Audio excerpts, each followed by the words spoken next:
Good evening, everyone. Scott is in potato vision right now with your camera. Good evening, Cinema Attacks Live. We are here all together, Chris, Eli, Scott, and myself, Tom. And I have the comments up if we get any. And welcome. We will be discussing the 1996 Spanish film Thesis later. And before then, we're just going to bullshit about movies. And it should be fun. Thank you, everyone, for joining us. And we got our first couple dislikes. Oh, really? I've made a couple clips. I made a, and What? so one of them was the Scott's Marduk shirt. Oh. Oh no! So maybe that offended somebody. I don't know. Whatever. So I covered the nips. You tried, man. It's like Scott tried. What more can you ask from the man? He did I you won't a try next solid. time. He did you a solid, and you shit on him for that. Yeah. I guess we can just go around and talk about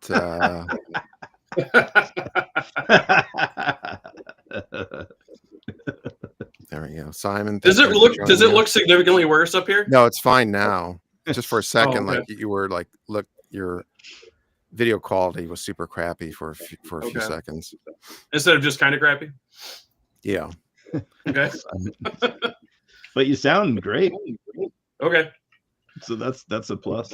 Yeah, I decided to try a different location so that I could actually see the chat. So that's why it's different. Yeah. Are you in like a children's bedroom? No. Oh, this over here. Yeah. Mm-hmm. Yeah, it's a painting my son made. It was supposed to be a painting of me. He was like 3 years old, so we have it framed and it's hanging up in the office here. I thought about taking it down, but then I thought, why? Everyone knows I'm a poser. Hey, I mean, look what he dressed you in. That's what you really are, Scott. Or what are you trying to tell us? Yeah, you're gonna. That's me. This whole time you're just a guy that wears red pants and a blue shirt. We thought you were cool. Yeah, right. That's me. Scott, I thought you were hardcore street metal, but this humanizing portrait behind you just completely nixes that. I know. You can't be a human being with a family and be hardcore street metal. Yeah, the mystery is dead for me. This is step one on my road to my Taylor Swift ranking video that will officially end the channel. At least I would have known about that. Well, I wanted to. Oh, sorry. Go ahead. You go ahead. You go. Oh, I ordered a shirt that I was so excited about, and now I'm not so excited. So, especially with this horrible lighting, you'll be able to see what I'm talking about. There's supposed to be writing here, and there is writing here, but it's like white writing on basically a white shirt. Yeah, I couldn't really. The shirt was advertised as gray, so you probably can't tell at all. It's supposed to be a bill, like a flyer for the concert in Streets of Fire. Oh, sick! That's cool. But you basically can't see any of it. So it's super underground. Even if anyone would know what it was, they can't read it to know. It's only I know. Oh yeah, it's still cool that you know. Yeah, that Tom shirt is the winner here. And I got this a lot. I've had this for nice.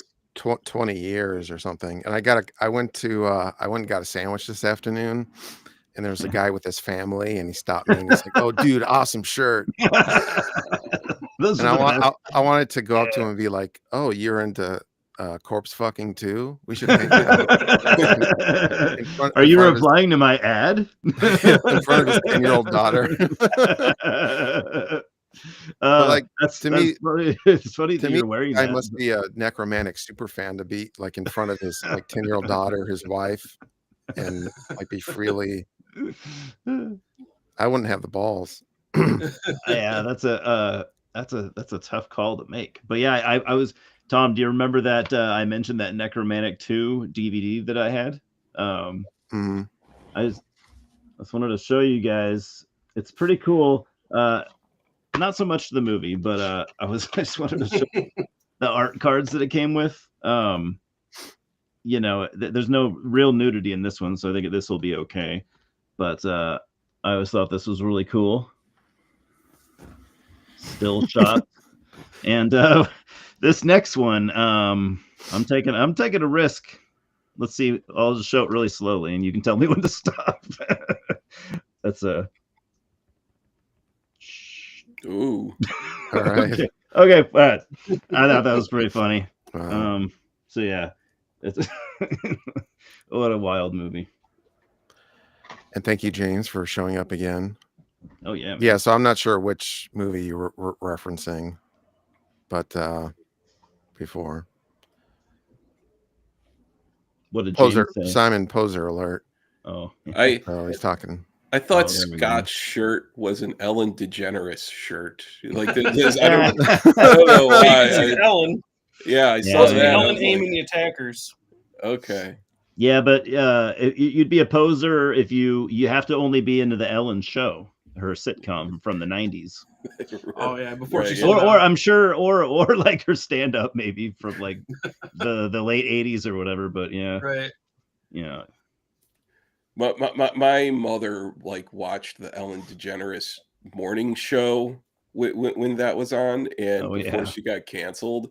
My mother watches all of the worst garbage. Like I like being like just a white old woman from the suburbs. They have the absolute worst taste in entertainment. It's and she DVRs this crap too to watch it back. Like she would DVR the Ellen DeGeneres show, then she DVRs The View, and she DVRs like all of this awful stuff. Like, and just watch. It's when I go and visit, it's just the most painful week of my life. Of just reality shows and Top Chef and all of this garbage. And when you think about it, really, your mom, she lives in an alternate reality.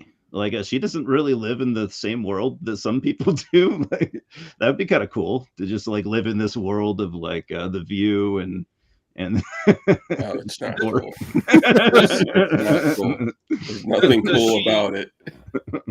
Does she DVR them so that she doesn't miss an episode, or does she watch them multiple times? It's both. You know, like I think, you know, as if like The View, you hearing like the whole the panel just yap for 2 hours, like, oh gee, let me go back and watch that again and hear them just yap even more. Yeah, it's awful. I would guess they talk over each other a lot, so maybe if you're a super fan, you do need to go back to catch everybody's comments. Oh God. You would. Yeah. That's true. Anyways, I just got something in the mail. This came like 30 minutes ago. For some reason, I was getting mail at 7:30. Amazon delivers late. But these are the two new Indicator 4Ks. The French director Jean Roland, however you pronounce it, Iron Rose and Girls Without Shame. So this is AKA Schoolgirl Hitchhikers. I haven't even opened them yet. So this is one of my favorite films of his, and this is probably one of my least favorite, but I've been buying all of these Indicator 4Ks that they've been releasing. I can try not to drop them. Oh. So yeah, I haven't seen any of those. No, me either. That one is called Schoolgirl Hitchhikers. Here. Yeah, in America it was. That's just waiting for a 60 Minutes episode. Like it's not going to end well. I can tell you that much. Holy crap. Ugh. There we Wow. go. So how many are there? There's now 12. So I have all of them. Whew. But I like Is how it the other like- three of us are just out of our leagues right now. We're like, oh, okay. Yeah. Is it like you once you start, you have to get them all. Is that, or do you really sincerely? That's really I usually do not do that, but in this case, because I actually watched the extras, or at least on some of them. For this case, I'm getting all of them. Okay. I'd like to do the same thing with like Friday the 13th. You know, You I have got that to entire set, even though I don't really complete. like Jason Goes to Hell that much, or Right. the Yeah. remake. So there's a few cases where, like I was getting all the Stanley Kubrick 4Ks, even though I don't really like his first couple movies very much. So I understand. I usually am not like that, where I have to get everything, you know, from in a set if I don't like, you know, completionist in that way. There's nuance. Yeah, there's for sure nuance. Only for certain things. Yeah. Well, and I had a soundtrack I wanted to show. It's the soundtrack for Schoolgirl Hitchhikers, Sweet. and that's one of the ladies in it, and it says "Sex Kittens Who Stop at Nothing." Man, I love 7 Inches. That's so cool. And there's I don't know if it's still up, but there was a Jean Roland website, and like 15 years ago they started doing contests, and actually I won the first 2 contests, and this is I won this as one of the prizes. Then I stopped entering because I felt like I was hogging because I won the first 2.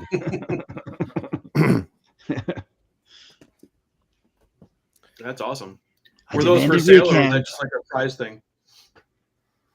I think they were for sale. Probably limited, very limited though. Yeah, I don't know. Yeah, because there's a barcode on it. Selling on Discogs right now for $777. You know. Yeah, and the other prize was a just a CD soundtrack, like best of, like a compilation of score pieces from his various movies. Okay. I take it. That's cool. And James was talking about The View. I think everyone watched it for a little while. Oh my god. A little while. James G. Warrior, I'm unfollowing you. And I'm blocking you, and I'm reporting your account. James is an open book. And so I haven't even opened those yet, but what have you guys watched anything lately? I have a few other things. Ooh. Yeah, I've got I'm sorry. It's more boring tech crap. Can I respond to the chat on here, or do I have to go on YouTube? I don't know. Looks like I see a private chat just for us. Okay, all right. Yeah, I was gonna say I don't have access to it either. I mean, I don't want to make the rest of the show a downer, but I got 2 possibly the greatest films ever made this week. The Bikini Car Wash Company 1 and 2. The Bubble feature. Very clever. Bubble. Have you guys seen these? I mean, they're 90s titty movies. Yeah, I've at least seen the first one, not to be confused with Bikini Drive-In. Not even close. Not even the same. This is a very unique plot. They have to use a car wash to raise money for something, and they come up with the idea of, let's have bikini babes wash the cars, and then they make $1 billion. It's always like grandma's going to lose her house or something. Right. This one was like the uncle needed money for an operation or something. So as far as movies like this go, I think this is like the gold standard for like the 90s direct-to-video titty comedy. Bonus points for the girls on the cover actually being in the movie, because usually that was the big swerve. Like they'd get the models to do the cover, and then it'd be some, shall we say, lesser ladies in the movie. And there's actually commentary on the first one from Jim Wynorski, who I thought, like, why is he doing commentary? Because he has like a small acting role in it, but he didn't direct it, he didn't write it. Buck Flower actually was one of the writers and producers of this, if you remember him, the guy who played a bum in like 300 movies. Yeah, he's the he's Carpenter stuff. The bum in They Live that sells out to the aliens. So he and his friend were making the original movie, and they weren't really experienced with making a movie, especially a movie where you have to ask ladies to get naked all the time, and I guess they were uncomfortable with it. So they called their friend Jim, who, if you know him, that's basically what he does. So he's like, oh yeah, I'll come up and help you guys out. So they gave him a little part in the movie, and then uncredited, he basically did like music video montages of the girls dancing around naked, like if you've seen like old Playboy home video type stuff, like those kind of videos. And it's conservatively a quarter of the movie, if not a third, is that. So if you're looking just for the nudity, there's more bang for your buck in this, and it delivers. So and listening to his kind of reminiscences about making a movie like this at that time, for their budget and shooting it in 6 days and stuff, that was really cool too. But these have been unavailable for a very long time. There was a shitty DVD like 20 years ago that people were selling for $200. So they did like the AI up conversion on this, and I'm not an expert and I don't have, the top-notch equipment, but it looks really good. Like a kind of a really good VHS rip. But I was very excited to get this, and I wanted to share my my enthusiasm. I picture you now watching it in that room too. And connected to that, I remembered I had this. You guys remember this, or have ever seen this? No. It's basically the alternate to Mr. Skin in book form. It's like a phone book. Oh, Mr. Skin. So it's got listings has actors and actresses. I don't know who bought this that wanted the actors, but like listing of the actress, what movie, where time code of where they get naked and how good the scene is and what they show. It's super pervy, but it made me think of, after watching Bikini Car Wash Company, it's like, oh yeah, I remember I had that book. And then, a relic of the 90s for sure, but kind of fun to flip through. I remember those old video store days. I would have liked to have been in the writer's room for Bikini Car Wash Company. It sounds like something like just a group of horny 15-year-old boys could have brainstormed a script like that. She just saw Playboy for the first time. Yeah, a lot of high fives were given that day. And it's part of the reason also that they had Jim come in and do all those montages was because the movie would have been about 40 minutes long. That's like what the script was, and they needed to pad it out to call it a feature-length movie. So they're like, what do we do? I know, more boobs. So that's what they did. Do you remember Dinosaur Island? Oh yeah, that's a classic. It's like, is that the one I'm thinking of? It's like the guys crash into an island, and then so Jim Wynorski co-directed it, and there's like the cave girls and the dinosaurs. That to me is like one of the best out of those 90s. Dinosaurs. Is that one? The 90s titty movies. Yeah. Zombie Lake was okay. I didn't know. That's probably his worst movie. That was like a for hire thing that he just did for money. Okay. I'm going to see Final Destination tonight, Bloodlines.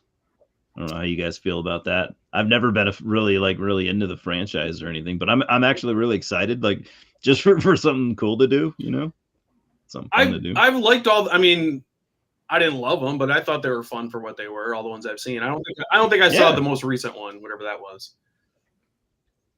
Yeah, I saw the first one or two, and I liked them at the time. I'd like to revisit all of them. I think it'd be fun if I could.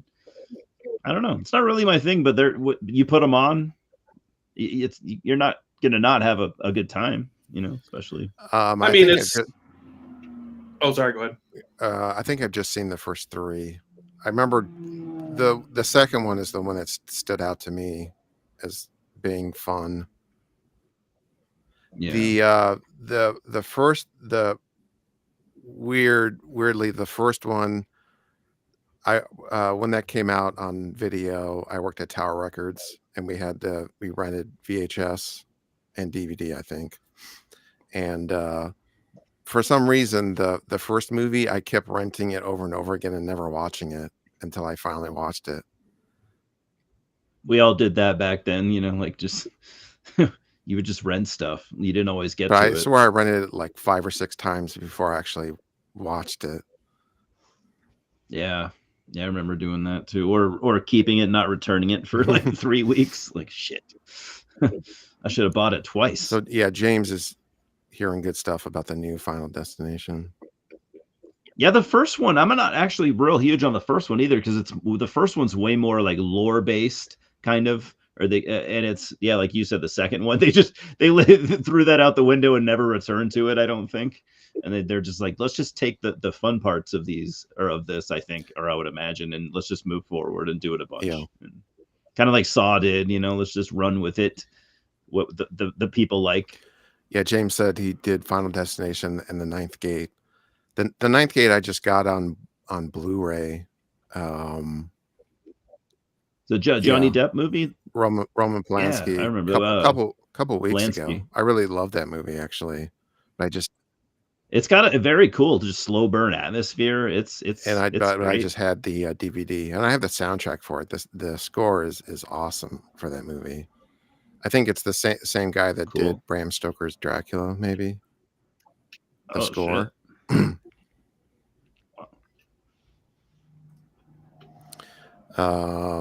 So where were we? Dinosaur Island. I could well, beyond that, was there anything you've seen recently? I saw you uploaded, I haven't watched them yet, some videos on your channel. Eli. I watched Clown in the Cornfield the other night. Thought that was okay. I know Scott's I think read the book, right? I haven't read that book. I've read other books. I wasn't familiar with the book. Oh, okay. I know me and you talked about it once. So you just knew the author. Okay. Yeah. It was okay. I guess not really my thing, but I could see it going over pretty well for some people. Other than that, and I've also watched I have a feeling Tom would have seen this one, what's it called? The Addiction, or just is it Addiction from the 90s? The Abel Ferrara. I just have that on VHS. I know. Oh, okay. I know for some reason I just felt like that was one. I like that movie a lot, but I've only. Yeah, I've been kind of watching it like once every week for the last 4 or 5 weeks because I'd never seen it before. So I've been really enjoying letting it sink in slowly, and it's such a weird movie. Yeah, another movie that I always compare to that or link to that is called Habit from the 90s. Oh, I haven't and that's seen also is that Larry Fessenden. Yeah, I couldn't think of his name. Yeah. Oh, I like. So Larry. if you like Addiction, that's another sort of comparable mid-90s. It's more of a thinking man's version of a vampire story kind of thing. Yeah, awesome. Yeah, I really like Addiction. Very, very cool. Yeah, I'm a big Abel Ferrara guy. He directed a few turds, but Miss 45 and Bad Lieutenant and King of New York are probably my 3 favorite. Yeah, those are awesome. Well, I have Bad Lieutenant's great. So I got this. I bought a 4K from Barnes and Noble. They were having a sale, 50% off Kino Lorber, and I went in. Ooh, yeah. And they had Vice Squad on 4K. Oh, I saw that. I wanted to get it too. And this movie's great. It's basically, it's sort of a standard plot. It's Season Hubley. She's a prostitute, and then she basically she ends up having to work for the cops in the sting operation to catch Winks Hauser, who plays a pimp. So she basically goes undercover for the cops as a pimp. Like this similar thing happens in Dress to Kill, where they force the prostitute to go undercover, or they threaten to arrest her. But this, I mean, her and Wings Hauser are awesome in this movie. And then it's also shot by John Alcott, who shot the cinematographer who did he did Barry Lyndon, and he did the Shining. And weirdly, he did this lower budget LA pimp movie.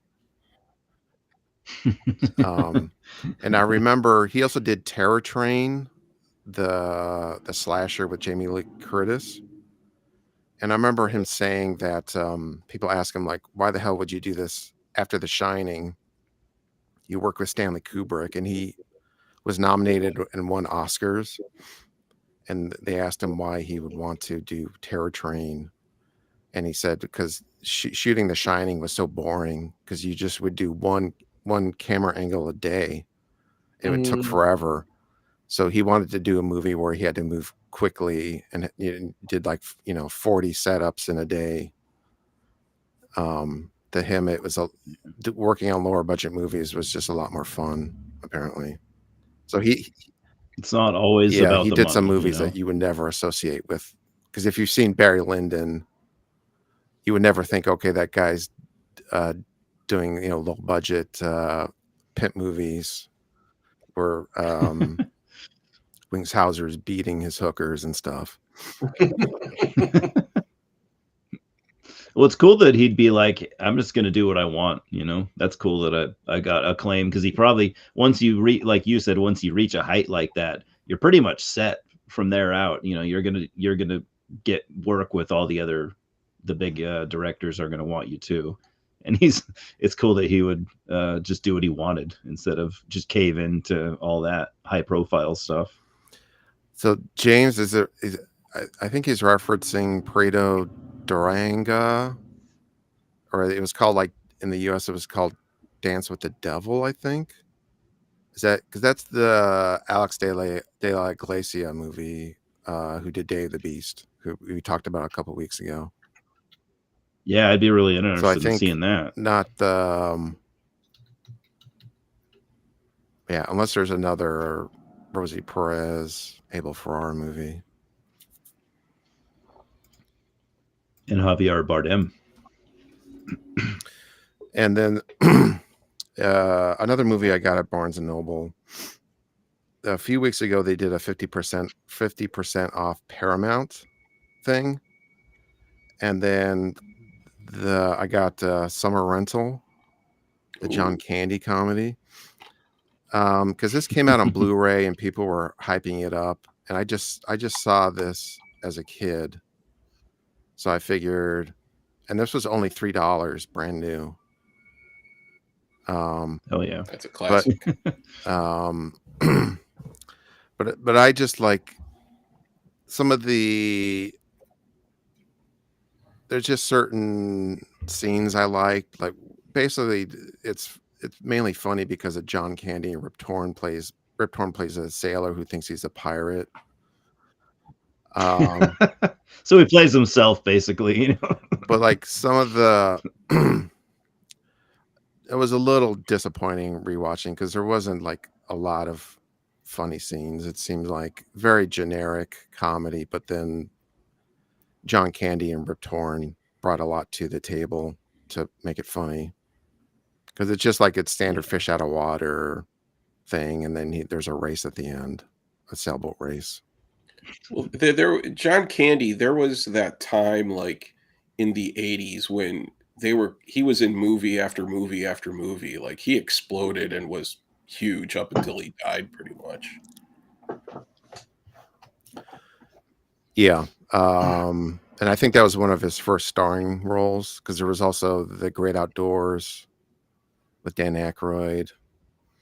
Uncle Buck is one I need to rewatch. I have not seen that, at least since I was a teenager, probably. Yeah.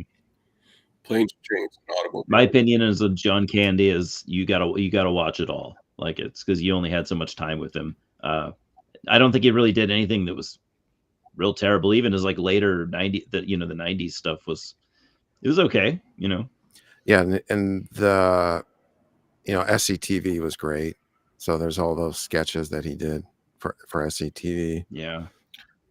Yeah. My favorite of his is always him, like, as a supporting character. The movies that he stars in, Yeah. like Planes, Trains, and Automobiles, that's awesome. But like, other than that, I didn't really care much for Uncle Buck or Harry Crumb or Canadian Bacon. Well, yeah, we all love Canadian bacon. I know. But. The Canadian stuff. The Canadian stuff. That scene he has in Home Alone is amazing, where he's Gus the Polka King, and and then was it Catherine O'Hara's the mom, and then she's like, have you ever left your kid alone, home alone, and went on vacation? And then Gus the Polka King is like, is this the right movie I'm thinking of? Yeah. Is he play Home Alone? Yeah. Yeah, they're in the first van. Home Alone. Yeah, this is the first Home Alone. Yeah, he's like, no, but I did leave my kid at a funeral parlor, and then he's like, but kids are tough. 6 or 7 months later, he started talking again. He's fine. the way he does that scene is amazing. Yeah, John Candy would just steal the show so easily sometimes. That's whatever that line is by far the best line in that movie.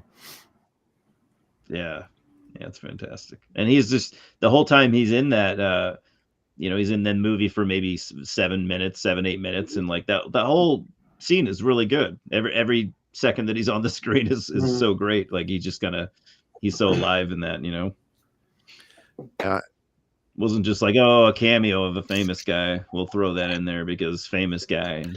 I was I'm inspired now to rewatch the Blues Brothers. I haven't done it yet, but just speaking John Candy and that, and been a while tying everything back into pornography like I like to do.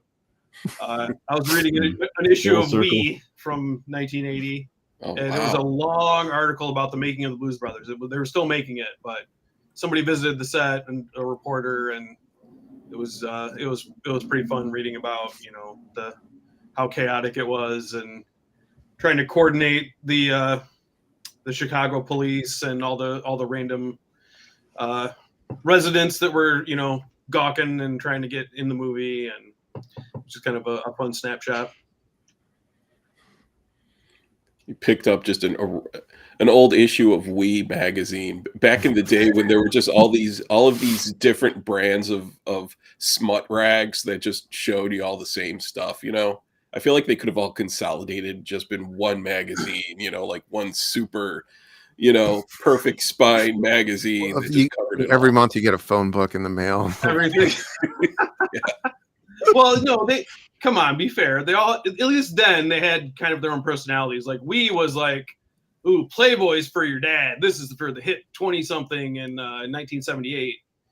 So they tried to be a little more, snarky and get a little more into the pop culture. And you're all out filth. Then I always try to be a little more classy. I liked the Club International. That was a good one, because there was Club International, and then there was Club, and then Sherry was another one that I enjoyed too. I miss the days of magazines. Or the was it Penthouse Forum, where you had people writing in. Yeah, I never thought this would happen to me. Always fake. Yeah. But back then you believed it. Sure. Like what I think we chose wrestling to was real too. If wrestling is real, why can't Penthouse Forum be real? Right, exactly. If it's real to me, there's out there. There's a Penthouse Forum fan. He's like, it's real to me, damn it.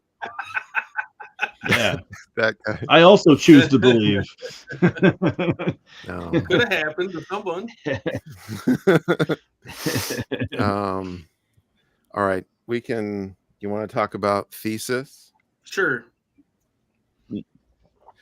So Yeah. this is a 1996 Spanish thriller, snuff thriller type of deal. Yeah, but Simon is a fan of Club International. Mm-hmm. That was a good one. Good one. I don't Total understand. I just don't stars. know what the difference. What's the difference between Club and Club International? Scott, you either get it or you don't. I I think that's. what we're I'm a trying to poser get at again. here. I don't get it. Nah, I don't know either. I don't either. It's very nuanced. You wouldn't understand. Very subtle. Well, I remembered Club International would show penetration. You know, later on, like they started to show penetration. I think Club was more tame, but then Okay. Club International is when, you know, we're talking global here. And I distinctly remember seeing penetration later on in Club International. More European, more sophisticated. So we're talking like Century Media Black from Century Media. Or you remember Death Records? His Metal Blade. Yeah, Yes. Death Record. Yeah, Stuff for they- Metal Blade. Considered offensive, they would put on Death Right. Records. Mm-hmm. The Gates of that one melodic death metal band with like the boobs on the front. Gates of Ishtar. It- Was that on Gates of Ishtar, Death yeah. Records? I thought it. I have that was. CD, but the Cannibal Corpse me and then the Mentors Yeah, Mm-hmm. I have those. Yeah. on Death Records. All right. Anyways, so the director of this was his name. The way he pronounces it is Alejandro. Was it Amenabar? It's not. I've pronounced it Amenabar, but apparently that's wrong. I think it's something like Amenabar. But we'll call him Alex, or I'll call him Alejandro. Yeah. So he was this was his first film, and he was really young, like 23. So I think he actually dropped out of film school to make this, and it actually won the Spanish equivalent of the Best Picture, which is the Goya Awards. Yeah. He would win it again later. Yeah, I don't. He won later. He did The Others with Nicole Kidman, the ghost movie. Mm-hmm. That's what I meant. Yeah, years later. Sorry. Yeah, I don't know if he did or didn't, but I know he won an Oscar for best. He won an Oscar for best foreign film for The Sea Inside, starring Javier Bardem. Yeah, the early Bardem stuff. But this is my favorite film of his. I've always really liked this movie. It recently came out on 4K by Umbrella Entertainment, which is an Australian company. Oh yeah, they did good work.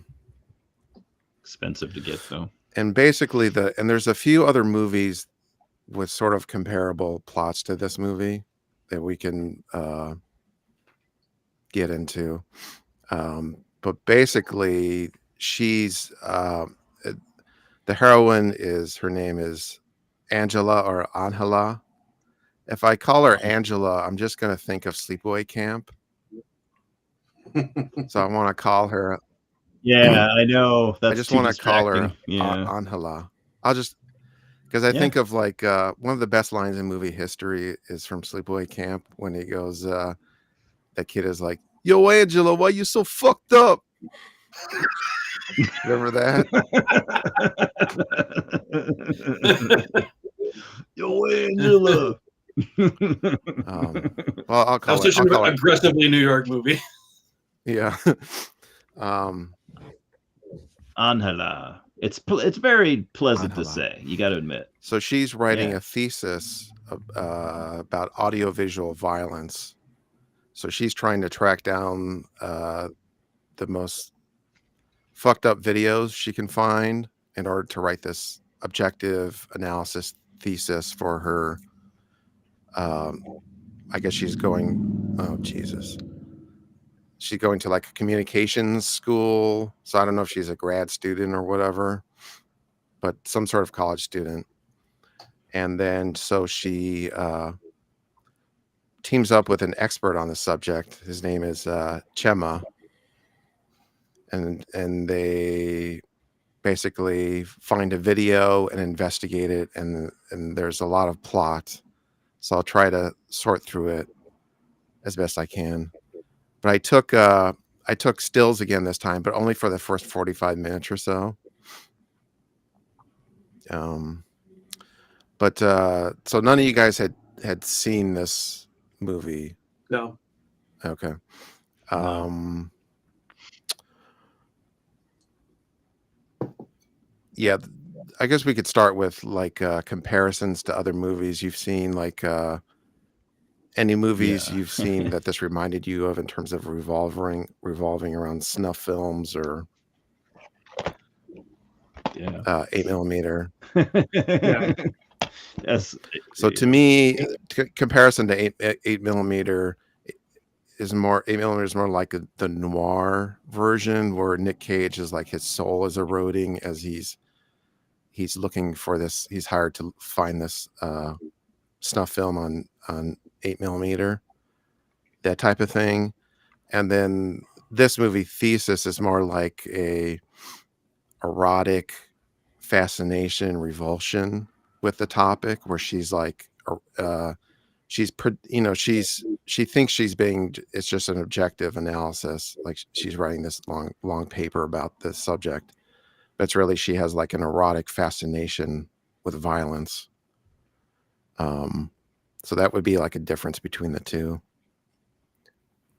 Yeah.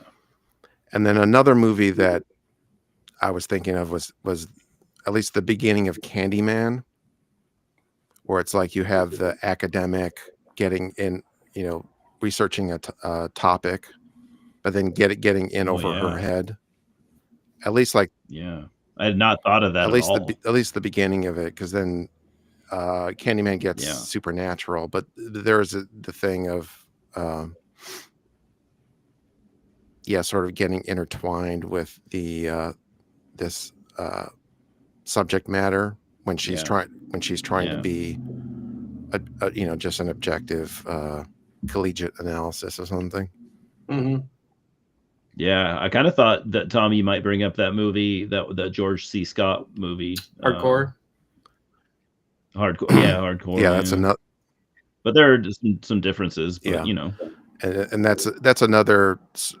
That movie is sort of comparable to 8mm, I think, where like it's like his soul is being chewed out, going undercover trying to find and his daughter.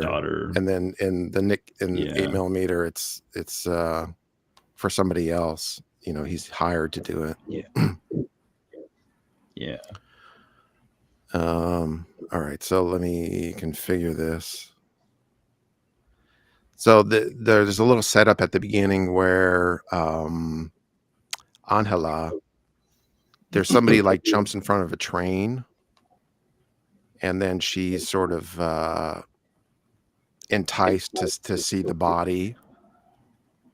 So this kind of sets up, and this kind of sets up this thing, like she talks about being objective and just researching it, just doing it for research, but she has a fascination with death where she can't help but, to look when there's a body nearby. I think we're all guilty of that, though. Yeah, definitely. And okay, so this Figueroa is her professor that's in charge of her thesis.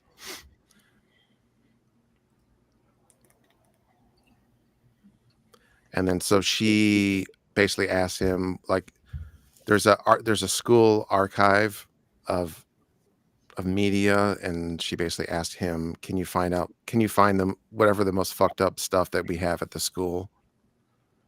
So I didn't know that this was a thing where like film school they have snuff films. Or, It's a genre, a legitimate genre. or like real death footage. Yeah, it's a little weird. So he's like, yeah, I'll find some stuff as violent as possible. Like film school, they have an actual course you can take on snuff filmmaking. Yeah, because remember, no cuts, because then people think it's fake. Yeah. Because it's like the section is called like pornography and other media or related media or something. I forget what it was, but I thought it was interesting that he was willing to get those movies for her, but he concocted some stories so that his name wouldn't be connected to checking these films out. Like they were that deplorable that he didn't want to be connected in any way. Yeah. That was before he found the snuff films. Yeah. And then she tries to befriend Chema, who's a big horror movie fan, and he's got apparently all this porn and fucked up videos and stuff. So I like this scene. That also sets up like they're both listening to music at the school, and she's listening to classical music, and then he's listening to whatever the poser shit metal. One thing I forgot to mention is that I put batteries back into my Ash so he talks again. All right. Ash lives. All right, you primitive screwheads, listen up. See this? This is my boomstick. You primitive screwheads. I'm gonna start using that to like the people that live in my town. That's what I did write out too. I really like that scene with the alternating POVs with her looking at him with the classical music, and then him looking at her with the whatever poser thing he was into. But I thought that was a cool little sequence there. And this is sort of a similar thing to Day of the Beast, where the person hooks up with this metalhead or horror fan, because they're an expert on this subject. Very similar. It's almost it's so similar. And it's sort of, he does have a Cannibal Holocaust shirt at one point, which is a perfect fit. Later on, yeah. But then there's other like random. He has a subspecies shirt. Yeah, I was gonna say, yeah. What the hell? And also Black Rose's shirt. Which cool. Both are kind of weird choices.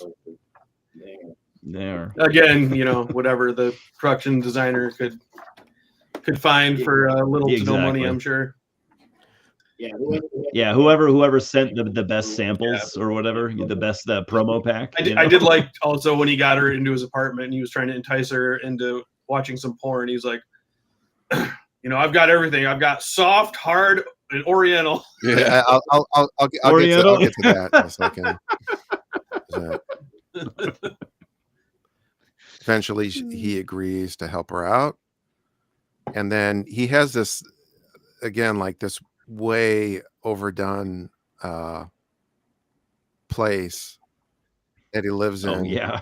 He does say that like he inherited it from his grandmother. Mm-hmm. So then there's the excuse of like no landlord will let you like put Pinhead in the hallway. Nor would he be able to afford a place this big. But they get around that, I guess, by saying that he inherited. He just owns it. Yeah. Yeah, it's his place.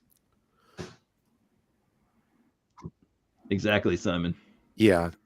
So that makes perfect sense. I mean, I guess it does, like, because I immediately thought of that too. It was like, how does he have this big place? But then they said that, and he does kind of live in squalor, so it would make sense that he inherited this place, but he doesn't keep it up, or he just fills it full of his garbage. Yeah. So this is the scene Scott was referencing. Yeah. He's like, I'm not interested in porn. You'll shoot yourself. So this scene is kind of similar to a scene in Videodrome.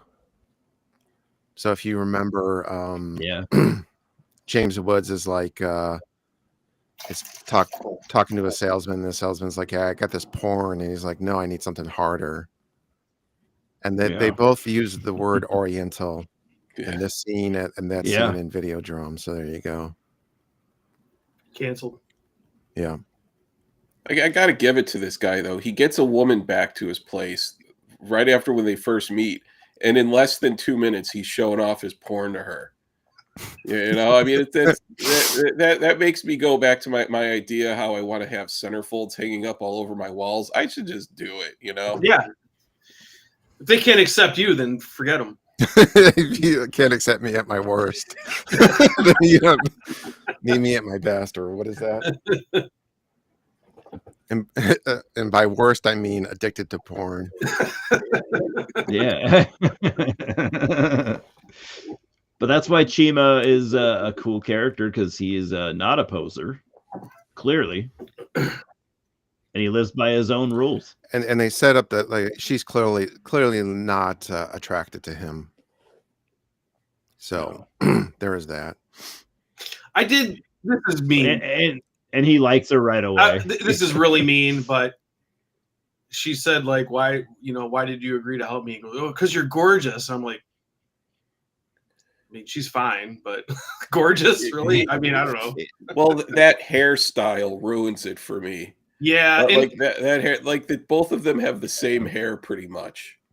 It is so weird when like she's not a bad-looking lady, but when she smiles, it looks like she's being tortured. Like it's like a grimace. It makes her like, oh, I was like, oh, maybe she'd be pretty if she smiled. And she smiles like, oh no, don't smile anymore.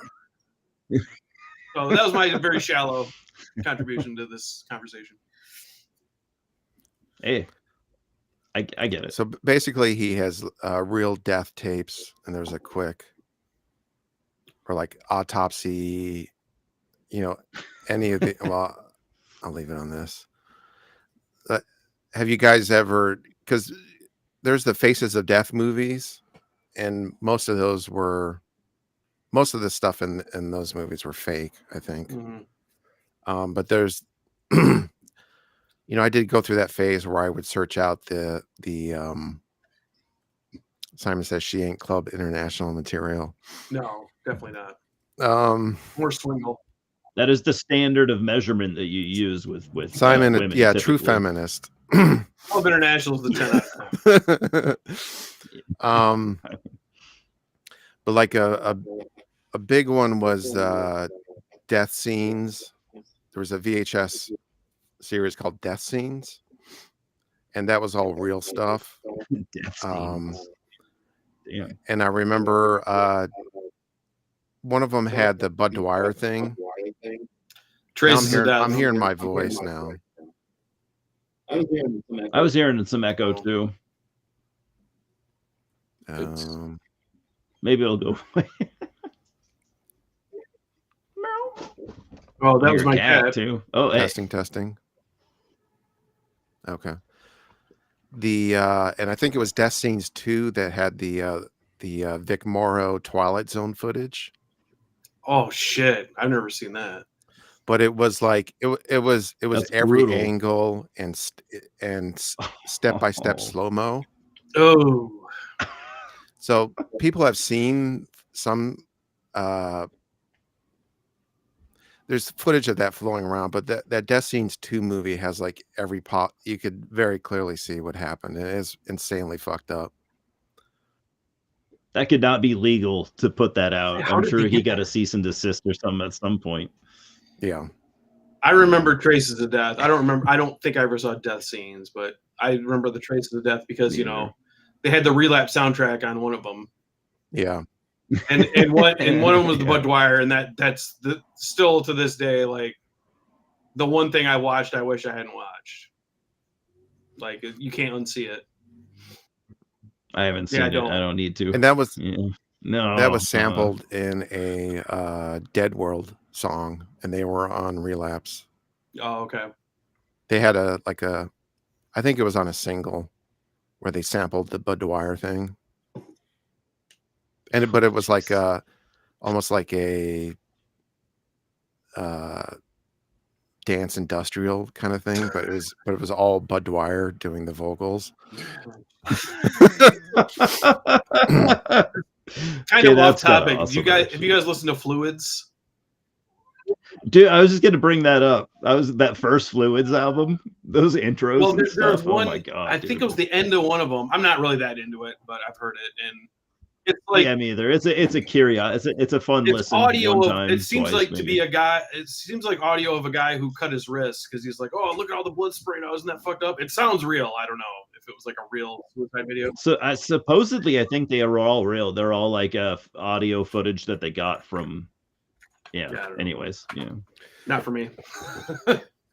Just on topic, I Yeah. also have a demo, like a grindcore demo from a band called Bud Dwyer. Band called Bud Dwyer. Okay. So, Wow. And they just how is they it? just reuse the tape. It's pretty good. It's nothing great. That seems like Wow. something that when I was like 20, I'd be like, "Oh, that's so fucked up. I need to get that." Now I'm like, no. Yeah. The Bud Dwyer footage has run its course. Yeah.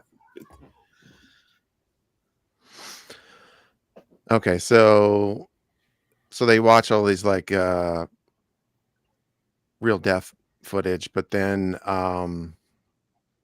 so Figueroa, the professor, he goes into the archive and finds whatever the most fucked up video they have at the film school, but you don't actually see any of it, and then he dies. So then Angela finds him dead, and there's a lot of really simple things in this movie that I really like that set up suspense. So she finds him dead, and then his inhaler's on the floor. So you could take this a few different ways. You could, if you haven't seen, don't know anything about the movie, you might think like it's like a cursed video, like The Ring, like it kills people, or he just had a heart attack. It was too over the top, or he just naturally died of asthma. Like there's nothing mysterious. Just from that looking over at the inhaler.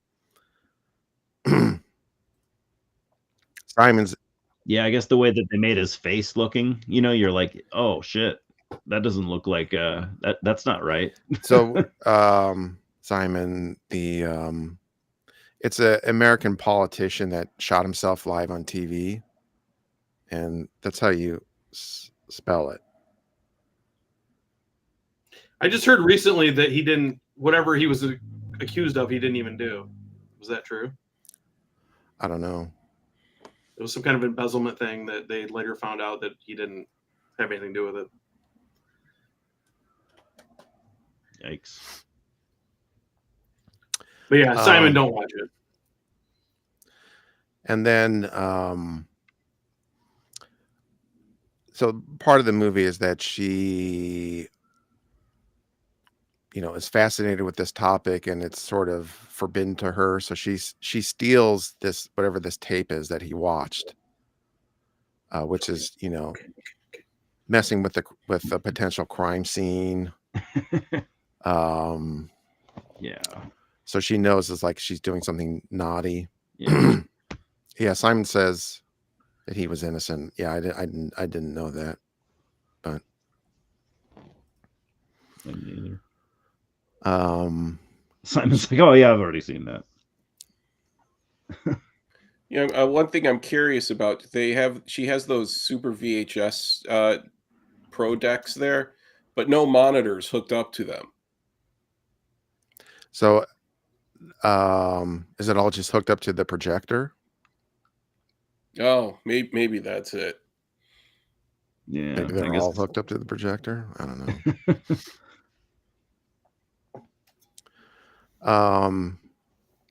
So, and another aspect of this movie that I love is they really set up the that you don't actually see whatever this horrible tape is.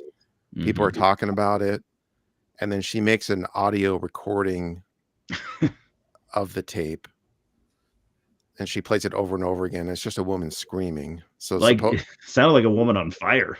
Yeah, so it's like apparently a woman being tortured, but you don't actually see anything yet. So it's the old Hitchcock thing of you sort of put it in your whatever you put in your head is going to be scarier than actually showing it. Type of whatever that quote is. It's at least pretty fucking horrific sounding though, so that it does its heavy lifting a little bit. And so eventually she brings the tape to. Oh, there's a funny part where she leaves the tape in the VCR, and it's like apparently a snuff film. And her sister almost grabs it or almost plays it. It's like the ultimate version of leaving the porn in the VCR. Yeah.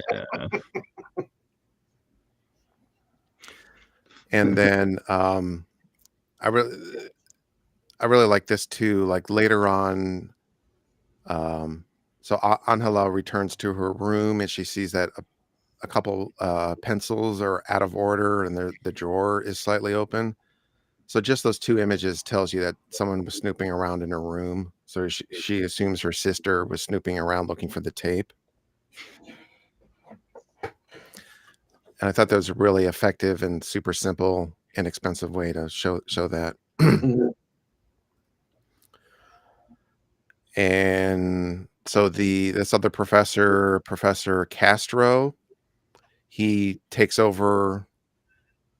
He's now in charge of what Figueroa was doing. He's now in charge of supervising Angela's thesis. And he does say that he died of an asthma attack while watching a film. And then, so Chema, he is a snuff expert. So he does extremely well in terms of figuring stuff out just by watching the tape. So basically, we find out that it's a woman being tortured and murdered and disemboweled. So he can tell, okay, this is real. It's not special effects. And then, and I really like how when she finally sees footage of the video, and she locks eyes with the victim. Yeah. Which I thought was really, really effective. So she's trying to be, above it all, and this is just academic, but she is in a position where she has to sympathize with the victim.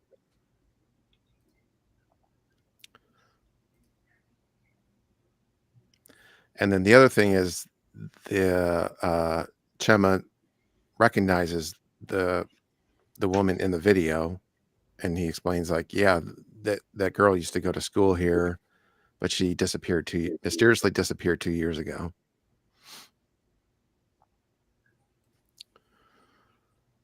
And the other thing he notices is that there's a digital zoom as opposed to a regular zoom is when you're changing the focal length. And this is like I don't know how to explain it, but it's something you would be able to notice if you knew what you were looking at, because you could tell that the scan lines and the grain are increasing in size. So he figures that out, and then he figures out that if it was 2 years ago, it was a camera with a digital zoom. There weren't many cameras on the market that had a digital zoom. So the one weird thing is like he randomly has a bunch of camera manuals at his place. Yeah. They look to me like ads ripped out of a magazine or something. Some of them. Okay. but he figures out which camera was used to shoot the snuff film, and so this guy is just Sherlock Holmes with this stuff. But it does make sense, and I always liked movies that do this type of thing where it's an investigation, but they're examining a piece of media. So there's like The Conversation with Gene Hackman, Blowout with John Travolta. I always liked that aspect of this movie. And then the other thing is he notices a cut right after the victim is about to say something in the camera. There's a cut. So he logically deduces that they cut that piece out because she said the killer's name. So they must have known each other. which I bought. I think that was like a logical deduction. Yeah. So why isn't Chema is the man? He's super smart. He figures he knows snuff better than anybody. Why isn't Angela all over him? I don't get it. He's got every kind of porn. He is he does listen to Poser, whatever that Poser stuff was. That is a knock against him. Maybe that's pretty much the entire reason. I mean, it would probably that would be validated. Yeah, oh, by the way, I tried to look up whoever that band was, and it led me to some like post-punk dark wave band that wasn't what he was listening to. So I must have been on the wrong track. Yeah, there was a deleted scene where she actually tells him she doesn't date posers. But they decided to take that out. She slaps the headphones off his head. Like, what the fuck is this? Only true cult. She only goes for true cult guys. Yeah. Or classical metal, or classical music. Yes. So now we know. Okay. Apparently, in the snuff it. So at no point does she contact the police. Never. So that's something, in a lot of thrillers like this, you have to sort of suspend your disbelief. But it sort of makes sense in that this is her own investigation, her own thesis. If she goes to the cops, then that'll they'll take over. They'll take over. Yeah. So it's like she's fascinated by this topic. She wants to investigate it herself. Yeah. Which is a kind of a questionable choice, but that's okay. Yeah. But I think it does set up that she's like making questionable decisions. Yeah. So she collects Vanessa is the woman that disappeared, and she collects various articles. And then she notices this stud muffin named Bosco. Bosco. Which I can't help but think of Roscoe's Chicken and Waffles. I can't help but think of Seinfeld, the Bosco episode. So this guy Bosco has that camera that was used to shoot the snuff film. So maybe he had something to do with it. And then he's an interesting character, to say the least. So there's this whole push and pull thing where he's acting very creepy, but she's obviously attracted to him. And she drops some of these articles, and then he tells her that he was friends with the girl that was in the snuff video. So then she basically lies and says she's working on a video project about this girl going missing. So her and Chema interview Bosco for this project. And then Bosco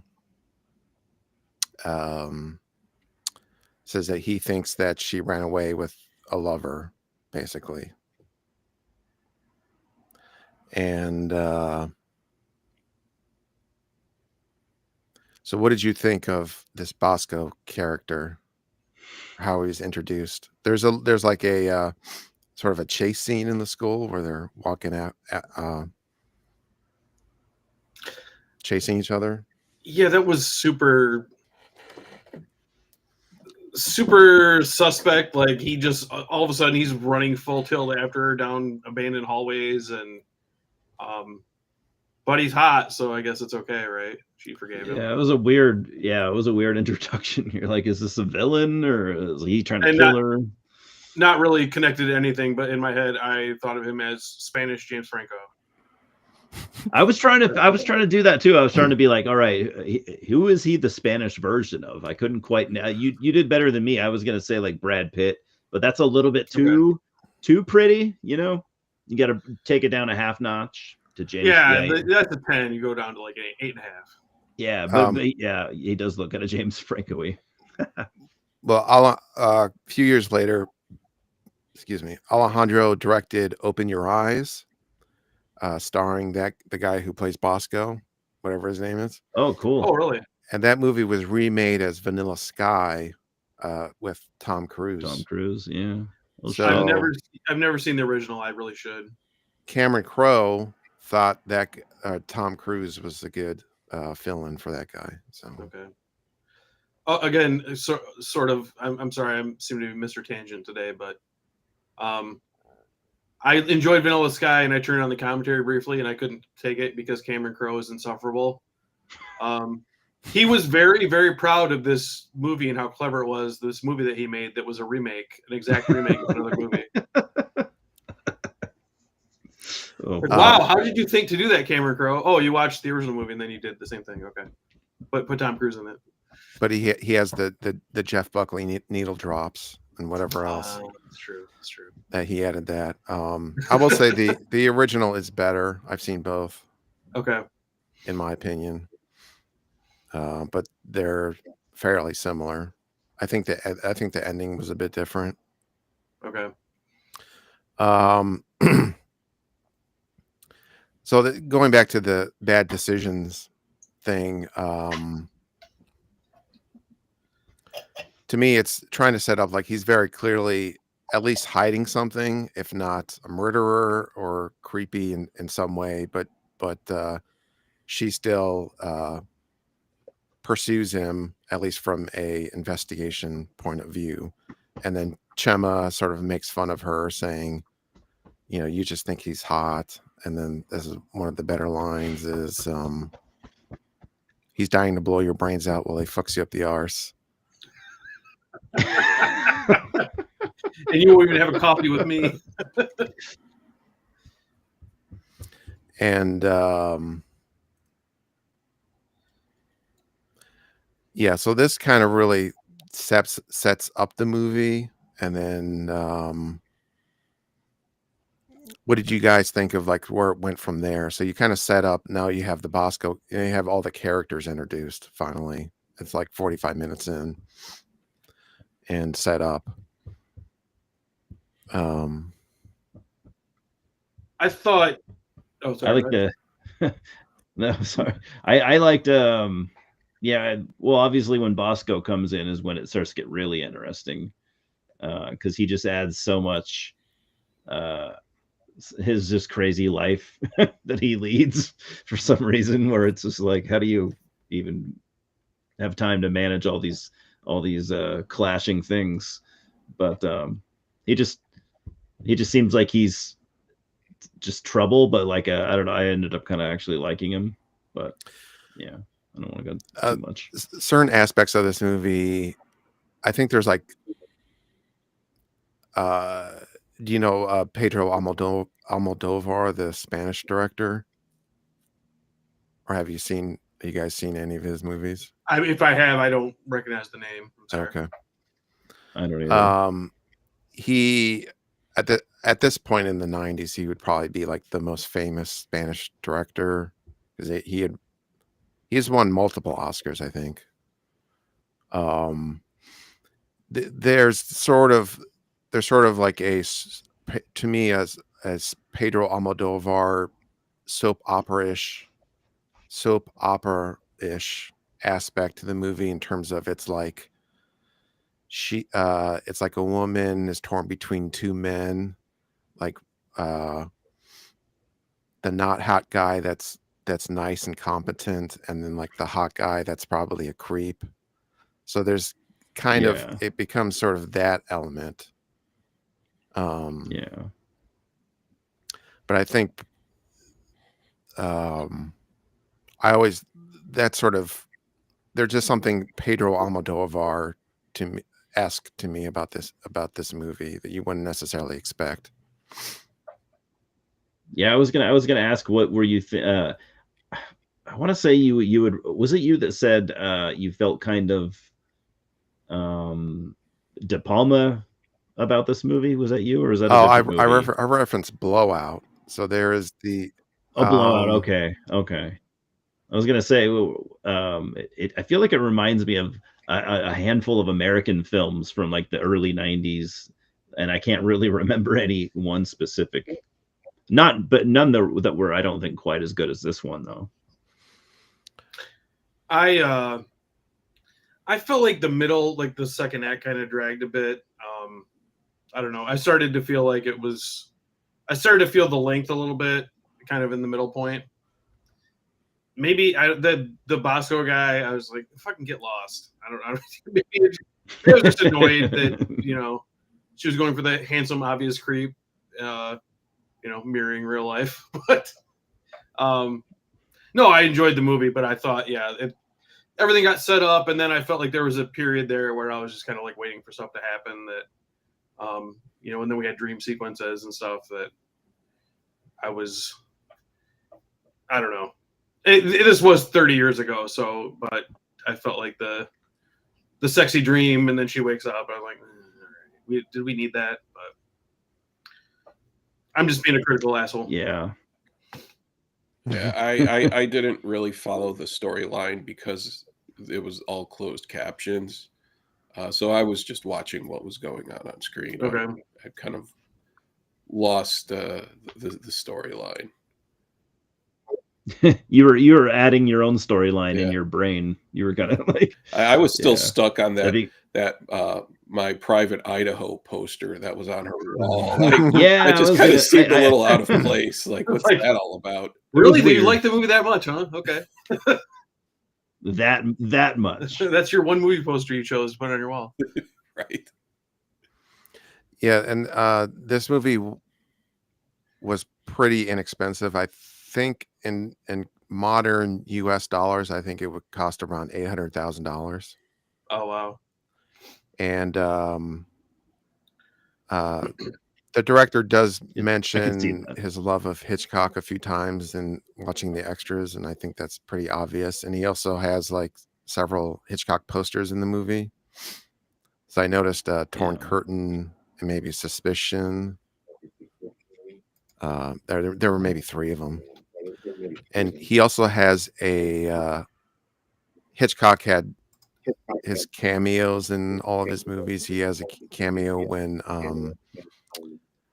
Angela goes to the Sony place to steal information, to find out who bought camcorders. and that was him?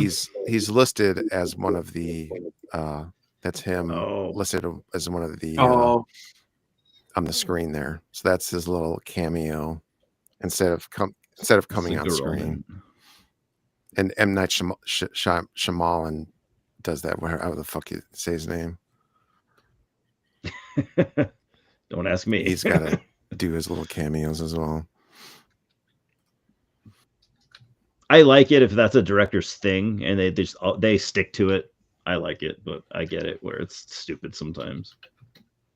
Yeah, Hitchcock is a better reference point. I was going to say, I think I had that in my head and I couldn't quite grab it. I was going to say I almost get like neo-noir vibes, but I think Hitchcock is much more closer to what I was, because obviously they're neo-noir atmosphere, but there's no detective stuff, or you couldn't really call her a detective. Like you said, Nick Cage was a private detective in 8mm. She's just a regular, normie. She's a normie.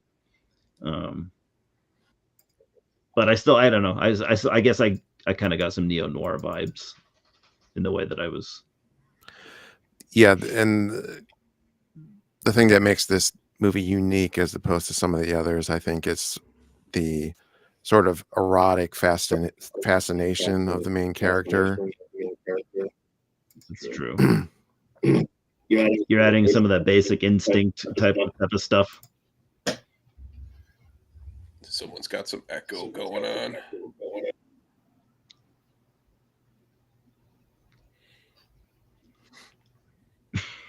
Who knows? Is it me? It seems to come and go between all. I don't think so. I don't think it's anyone in particular because it seems to come and go between all of us. I feel like.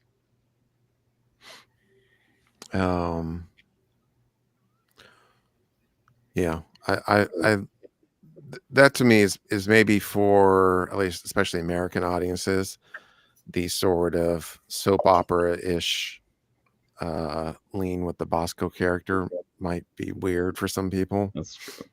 But I had seen several other Spanish movies of the 80s and 90s, so it doesn't seem out of place if you put it in that context. Okay. I thought he added he is like such an unlikable dude, but I thought he added a great dynamic to the movie though, because like he just shakes things up entirely once he shows up, and it wouldn't have been the same without him. You know, Are we going into the end of, or are we not doing any spoilers of the end? We can. So basically, you find out that Bosco and the other Castro knew each other, were responsible for the snuff film. So it's like the film school has like an underground snuff operation. It's got a side hustle. And didn't they say there are 200 tapes down there? Dude.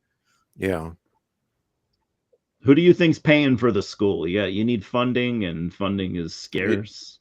I say they maybe they offer a degree program in snuff filmmaking. You know, I wish they got more hands-on approach. What they do with these movies. I mean, obviously they must sell them, but all we see is a bunch of tapes in a dirty basement, and we like, why are they doing this? Like, what's the point? But I wish they kind of got more into that.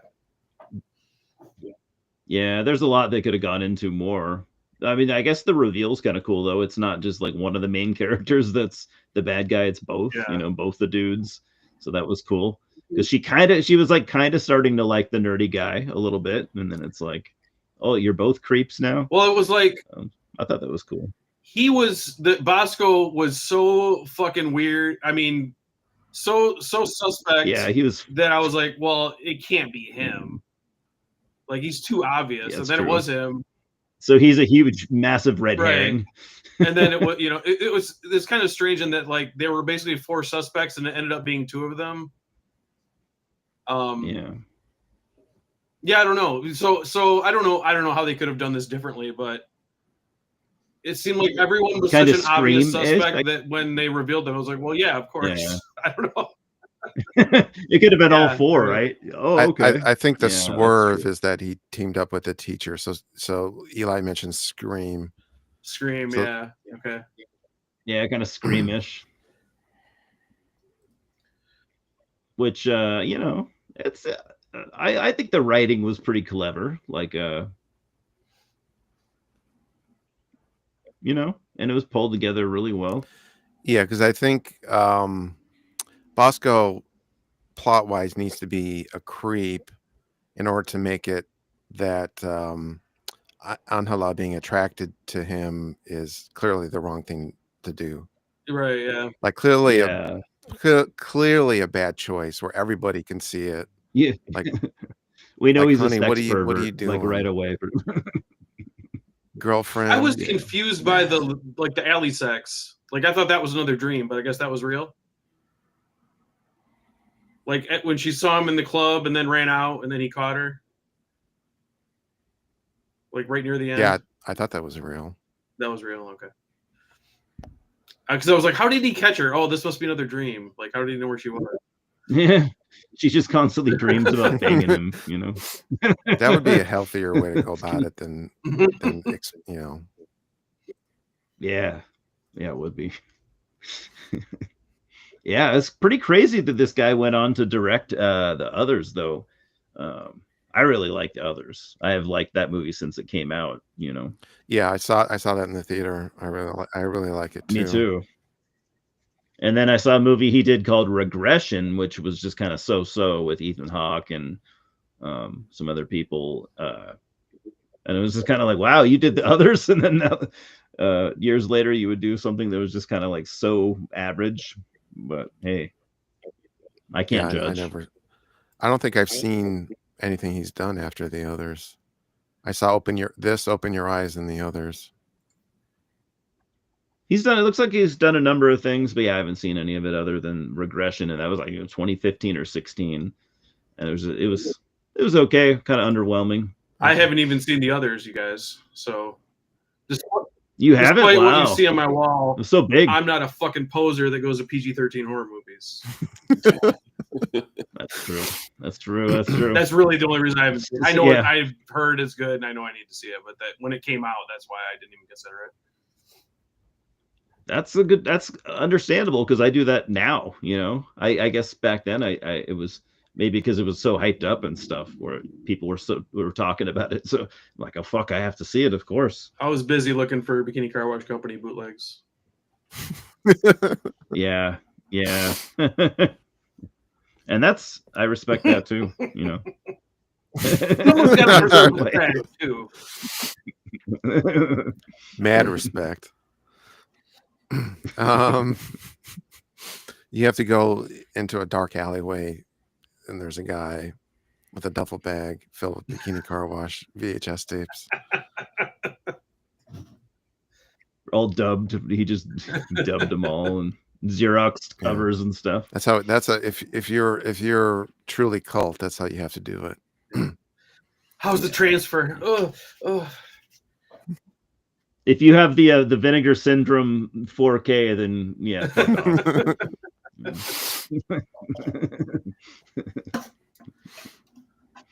All right. But yeah, I enjoyed the movie. Thanks for recommending it. I not even heard of it, so it was a fun watch. Wasn't on my radar either. Yeah, this is just one. I don't remember how I heard about it, but it's just I worked at a video store and we had it in the video store. I probably just saw the cover and rented it. I don't know. I don't remember. Yeah, all I know is that this director, when The Others came out, he got so much accolades in Spain. He was just like, I guess, like a god for a while, which is funny because like he never really followed it up. I don't think with anything. I could be wrong. I don't think he ever followed it up with anything on that level. But like, I guess they did like at the Goyas Awards when that movie came out, and I guess he was there and he got the longest standing ovation or something that they've ever had there. It was like fucking 17 minutes or something. Wow. People had I guess he was just like this god for a while. And that reminds me of a little part in Professor Castro's like introduction. He's giving a speech about film, and you have to give the audience what they want, and he says that's why we don't have a film industry here. Was that true at the time? Oh, that's a good point. Maybe, but there's another line. Yeah, because Figueroa. Yeah, he's also says Figueroa died while watching a film, and then Chema has a line like it was probably Spanish movie, basically saying that Spanish movies are so terrible that you die watching one of them. So there's like a couple digs at like the Spanish film industry. Okay. Yeah, I would like to know more about that. That'd be an interesting thing to dive into. Yeah, I don't know. Because I don't know much about Spanish film other than, you know, I'm sure there's a lot I'm missing. I'm just saying, I'm not an expert at all. Well, there were all the like the Spanish horror movies of the 60s and 70s. You know, Yeah, that's true. Like this, the Hammer adjacent stuff. Yeah, and some of that was kind of cool. The Spanish Dracula, I like. yeah. I think the very first movie ever rated NC-17, from what I remember, I think was a Spanish film. It was Damn. called Tie Me Up, Tie Me Down. And That's Pedro Almodovar. Mm, Wow, I remember the name. history Yeah, there. I didn't see it. Me either. apparently there was a steamy bathtub scene that they're like, no one under 17 needs to be seeing this. It'll give them bad ideas. Oh my god. Well, that was back when like you could actually see an NC-17 movie in a theater, right? That's not a thing anymore. They used to play them, yeah. They used to play them in the theater. Now they just, I guess, right? I think now they just got rid of the rating entirely. Oh, did they? But they will play unrated stuff in the theater. But yeah, back then they I guess, well, because to have a rating, you had to have a rating to be in the theater. Right. But now I guess they've changed the way that Simon works. has the sickest burn of the night. You see that, Scott? I mean, apparently a lot, because whenever I put a video out, I lose subscribers. So you would get more dislikes, but they already, if you die, you can't dislike a video because you're dead. right. I've got a pretty good, That's like ratio. I think that's a spiritual dislike. Yeah. I'll answer for it. In Scott's case, though, they make sure to before they die, they switch Yeah. something. Let me downvote this, and then I'll call 911. It's the last thing they do. Their life alert or something. The automatic unsubscribe when they die. Yeah, it's a service you can pay for. I mean, it's when my heart better stops and petty beating. enough. I have to respect it. Here's the YouTube channels I want to be unsubbed from when I flatline. That'd be a good app, dude. Yeah, new YouTube plugin. No, I'm gonna market it myself, and I'm gonna become this rich person. Powerful. All right. Any final thoughts about the movie? I definitely am gonna watch it again someday. I'm probably gonna order a copy. Yeah, want to watch What's it this on again, Umbrella, you said? maybe in a couple months. Yeah, there's like a fancy edition with lobby cards, or Umbrella does really good this is work. like the Yeah, regular they make edition. nice stuff. And theirs are all That's like the region-free, original right? DVD. Should be, yeah. Yeah. I've been thinking about getting the Martyrs one, but I haven't pulled the trigger on it. Ooh, that'd be cool. I have the Possession one. The Possession, Nice. when they put Possession out, because they were one of the first companies that like put it out on a boutique, nice, fancy pantsy thing. I have like a fancy Blu-ray Possession, but it's not that one. I think it's Mondo Vision or something. Oh, it's a nice. I has a nice case to it. This is the. Or I think I remember Mondo Vision. I get all those companies mixed up. You know, they all use the same three words, like Mondo, Macabre, and Vision. And this is the Zulawski, with what's his face? With the girl, Rossellini, Isabella Johnny, and or did I say Rossellini? Is that the Possession you're talking about? The love triangle with the monster. Yeah. The Cthulhu monster. It's so fucking weird. Oh my god, what a movie, Johnny, right? Yeah. Woo! That's a one you can't miss. Yeah, that came out on VHS in the US, and I think it was like 45 minutes shorter. Like that's brutal. I've never seen it, but I think I heard that. Until I think Anchor Bay put out the uncut version on DVD, but the only way you could see it before that, in the theater or on VHS, it was like 80 minutes long, and the original is like over 2 hours. And Was it Yeah. Brother Yeah, Media yeah, did apparently a for the video or longest something time. talking about it, that it was all mixed up too? Like, it didn't even make any sense. They mixed it on the scene. Yeah, that's right. Didn't they have some scenes Yeah. like chopped up and then reassembled? And oh, what a disaster! I would actually like to see that version just to see what it looks like. Yeah, yeah. So I've never bothered to watch it. I just heard like it's incomprehensible. So wasn't that Tom in the US? Wasn't that the only version you could watch for like a long time? Was I that think shitty until version? Anchor Bay put out the DVD. So like pre-streaming days and all that. Unless you had a I mean, I guess you could have probably got yourself a from overseas copy. Yeah. So like back then, whenever import. maybe it was between 2002 and 2005. Yeah, that's when people started really talking about that movie again, I feel like. Because that's when I got onto it, because I had like heard the name and it was always a thing of legend to me for some reason, that movie. And then the resurgence in the early 2000s when everyone was talking about it, and then people kind of still, that movie comes and goes and it always comes back where it's just like everyone loves it. But that's how it got to me, because everyone was talking about how Yeah, awesome because it the only was. reviews of it were that it was incomprehensible. Yeah. In the US, because that was the only version that people saw. So it was sort of like a lost classic, because it would be like the review would be like, this movie is terrible because it is nonsensical. Like the worst Sorry, go ahead. Oh, the worst. Oh, go ahead, because I'm going to switch this. Oh, I was just going to comment on it that like I really didn't see it until recently, because I'd heard it was I think I just heard old reviews that it was just a bunch of nonsense, and I saw the real version. Yeah, that was. And isn't that funny how that was in your head of a review that was like of a movie that shouldn't have. It's so brilliant, but it's also, I feel like I just want to scrub myself with a wire brush afterwards. It's just so scuzzy and gross. Yeah. And makes you feel horrible. Yeah. Like I want to watch it again, but I don't, because I don't really like how it makes me feel. Like it's so effective that it's kind of the same with Martyrs. Like it's so effective. Yeah. It's not something that you wanted to throw on for a good time, No. No.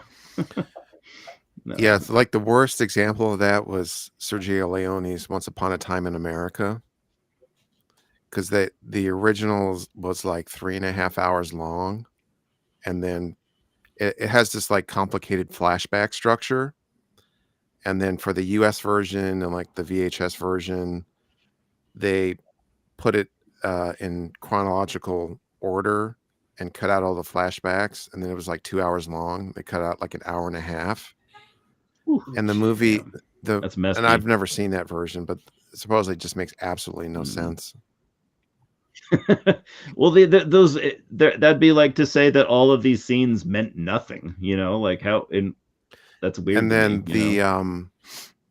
Roger Ebert, Roger Ebert gave that version 1 star, and then he said it was one of the top, the original version was one of the top 10 films of the 80s.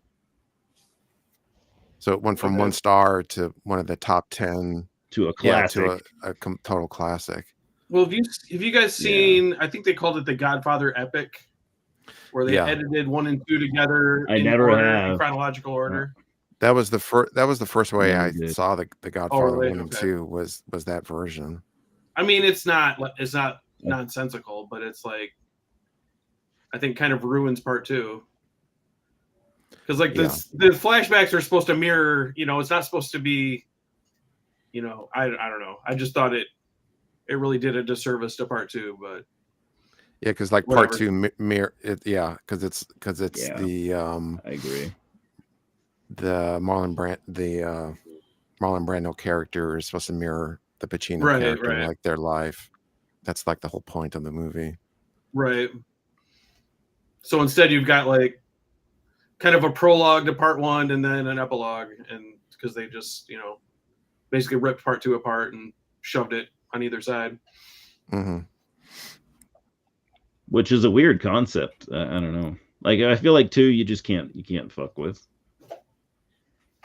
That's just me. I have the Godfather laser discs. Oh, right. All 3. Hell yeah. All 3. They only made 2, I thought. The third Godfather? There's 3 I'm just- Godfathers. I was Oh.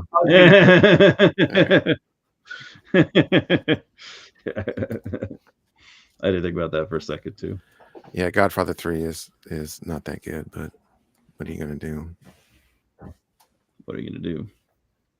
They tried. Didn't really need to happen. It feels like a made-for-TV. Like it's fine if it was a made-for-TV sequel. It would. Yeah, you'd be like, it's okay because you know, it's just this little thing. after the disaster of what was the new movie called? Coppola's new movie. Megalopolis. Megalopolis. Oh, After that, is he gonna have to make Megalopolis. part 4 to recoup the losses? Because isn't that why he made 3? Because he was in such. Well, he's Financial probably trouble? gonna die soon. That's true. Yeah, he also knew that. Alright. Yeah, I'm old as fuck. Yeah, It's his problem. Yeah. Yeah. Yeah, it's Sofia Coppola is gonna have to make Godfather 4 in order to she gets like a debt bomb from Megalopolis fiasco. I'll only see it if she Yeah. reprises her role. Or did she die? She died, didn't she? I don't remember. She was amazing. I think everyone wanted her to die. I mean, I wasn't that old when I saw it, and I was like, "Is this real? Why is she in this movie?" Fucking terrible. Is she trying? So I was like, yeah, I was thinking the same thing too. Like, okay, this is gonna be a joke, or like it's gonna come into the scene, or it's gonna come into like it was intentional, you know? Yeah. Oh, But nepotism. he's also, I think, said that he only wants Megalopolis to be played in theaters. So it hasn't really? come out. It hasn't come out on streaming or Blu-ray or anything. I haven't seen it. In fairness, I Weird. just have heard the naysayers about it. I kind of like that he made it, but Yes. I don't think I want to see it really. Yeah. There's actually a wrestling scene because it's like it's in the future, but modeled after Rome. So there's like a Roman wrestling they go to see at one point. Okay. It's 30 seconds of the movie, but maybe you might find that funny, that part. Little wrestling action. Did they get like known wrestlers to do it, or? No. Oh, okay. Some chums. I was hoping for another MJF cameo or whatever that he seems to do now. You're right. Or like, I didn't notice who it was. It's just Okay. Triple H or something. They're so distracting. Spitting water everywhere. Fuck that guy. The Rock. Yeah, it'd probably be The Rock. Yeah, The Rock is in everything now, so it'd be him. It'd be him probably. Can we bury Triple H for an hour? I'm up for that. I know that's not really the theme of this video, but you can make fun of his heart. What a His fucking jabroni heart. yeah! What a bitch! Yeah. What a little bitch. vanilla midget heart. Yeah. I just want to say really quick, I feel so bad for this guy. He's such a humble man. He just wants to be left alone, to book his wrestling show and then go back and watch, his Memphis VHS tapes he loves. But they keep making him go out there and get the first pop of every show. I feel so bad for him. He's just he doesn't want the attention, but they made him go out there and give an hour speech for the Hall of Fame that he didn't want to be in. And man, I feel really horrible that this guy who just wants to be left alone gets all these accolades. As if he's not the biggest just leave the genius egomaniac in wrestling history. Let the genius just live out his remaining years in glory. He just wants to watch his traditional AAA Mexican wrestling tapes. Oh wow, that's loud. Sorry, my phone went off. All right. So any final thoughts? I think we can call it. Yeah, I gotta go see the Final Destination. All right. I have to go to the restroom. Thank you. Yeah. Thank Yeah, you. that Shout out to too. Simon and James. They're the best. Simon Yeah. with the best insult. That's important. And James with the positivity. Yeah. The yin and the yang. James bringing us up. Yes. All right. So I have a pick for next week. So in general, a few of you guys have mentioned this, but I think I'll just pick some random obscure movie, and then if you guys want to have a topic or a movie to discuss before the main event movie where I'm collecting stills, you can mention it. You can have that email thread. You can mention in that, or just mention it. So I know. Give a little Yeah. So preparation if time. you want to talk about a movie next week, mention That'd be cool. just in case if Yeah. you know, because like Chris had mentioned heavy metal. I have the Blu-ray of it, but I haven't not seen it in forever. Me either. Yeah. Long time. I do have it. I'm Watching forever. looking for an excuse to watch that again. So, I can try to rewatch it now that I'm pretty much done with that. The York Bookerite set. I've been watching that. I can rewatch heavy metal. I have the Blu-ray of it. Yeah. But so I was inspired by Eli had a comment of he hasn't seen that many giallos. So I wanted to pick the weirdest movie that is sort of a giallo. Quasi giallo, but super weird. And so that because this would be interesting, I think, to talk about and try to suss out. But that movie is Death Laid an Egg. Have you guys seen this? No. 1968. It's about a guy that runs a chicken factory, and there's someone murdering prostitutes, and there's a lover's triangle and blackmail, and 1968. Not my cat this time.